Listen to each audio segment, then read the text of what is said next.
guys, it's Miss Jennifer, and I wanted to give you a virtual tour of our classroom since we cannot do an in-person open house this year. So welcome to our room. I wish you guys could come in person, but I think we all understand why. I just kind of wanted to walk around and show you the room and how we use it each day, and talk a little bit about what we do each day. So when your child gets to school each morning, one of the things we're doing and that we're working on is them coming in, identifying their name, and some of ours have pictures to help with that, and hanging up their own book bag, their own coat, learning to take their folder out of their book bag and put it up here. Then we come over and we let the kids sit at our big group table. They get to play a little bit while we go through book bags and we do our bathroom time. We also have a lot of different cues. So one thing we use in the room is a bell. We'll ring that bell and it lets the kids know that we're about to change up and transition and do a different activity.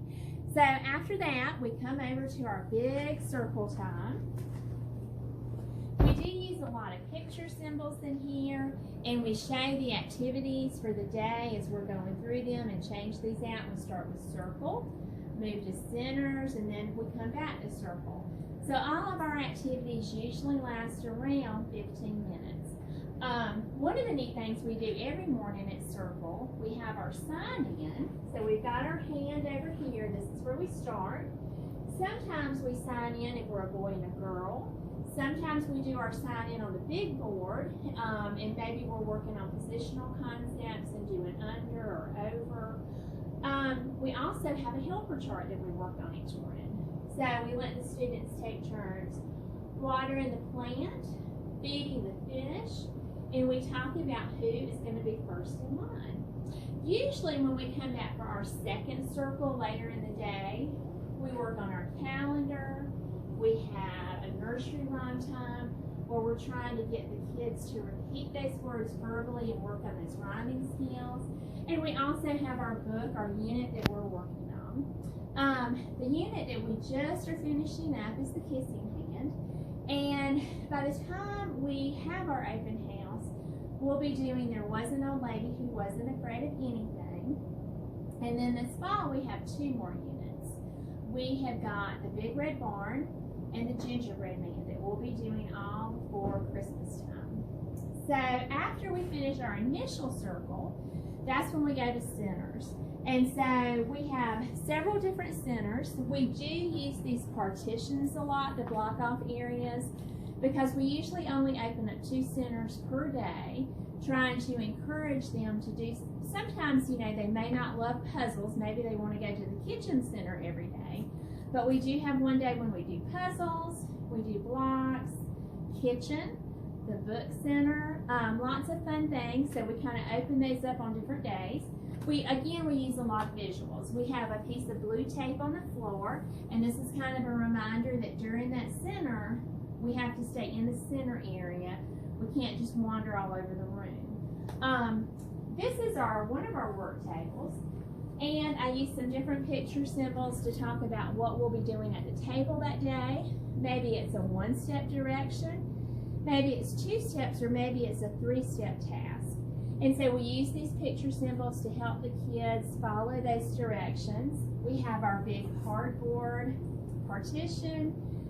Usually I'll set this up so that they're kind of more focused on their work behind that board than what's going on in the rest of the room.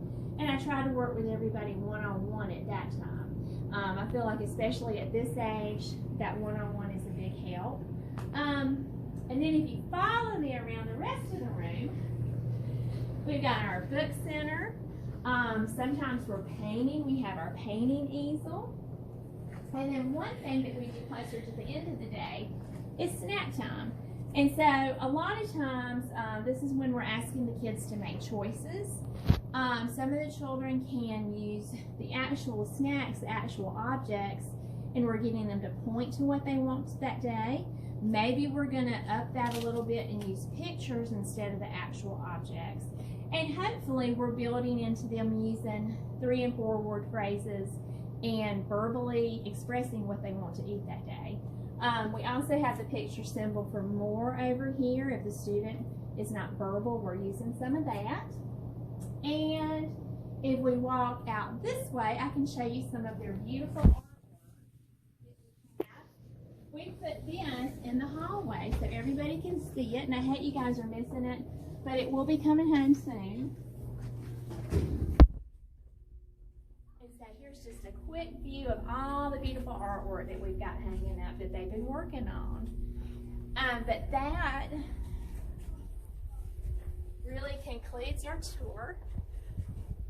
So it was wonderful doing this. If you guys ever have any questions, please let me know. I'll be glad to answer anything. And I hope that before long, you guys will be able to get back in the school and see everything that we have to offer. Thanks so much. Bye.